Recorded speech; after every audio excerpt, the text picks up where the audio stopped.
നമ്മുടെ മണ്ണാർ ആർമി ഗേറ്റിനടുത്ത് മാത്രമല്ല ഖാൻ സാർ മുഴുവൻ ഹൈ അലേർട്ട് ആയിരിക്കാൻ പറയും. ഖാൻ സാറിൽ കാൽക്കുലേറ്റർ വെച്ചുള്ള കണക്കുകൂട്ടലുകൾ വിലപ്പോവില്ല. ഖാൻ സാർ ചുവന്നെരിയണം. അതുകൊണ്ട് തന്നെയാണ് ഒരു കണക്കുകൂട്ടലിലും പെടാത്ത ഒരുത്തനെയും കൊണ്ടുവന്നത്. എരിയുന്ന കനലുകൊണ്ടായാലും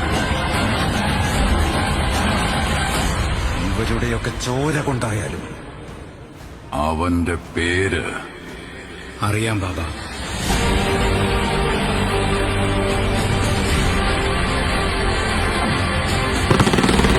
ഖാൻ സാർ ഒരുപാട് പേരുടെ കഥ മാറ്റിയിട്ടുണ്ട്. പക്ഷേ ഖാൻ സാറിന്റെ കഥ മാറ്റിയത് രണ്ട് ഉറ്റ സുഹൃത്തുക്കൾ ബദ്ധവൈരികളായി മാറിയപ്പോഴാണ്.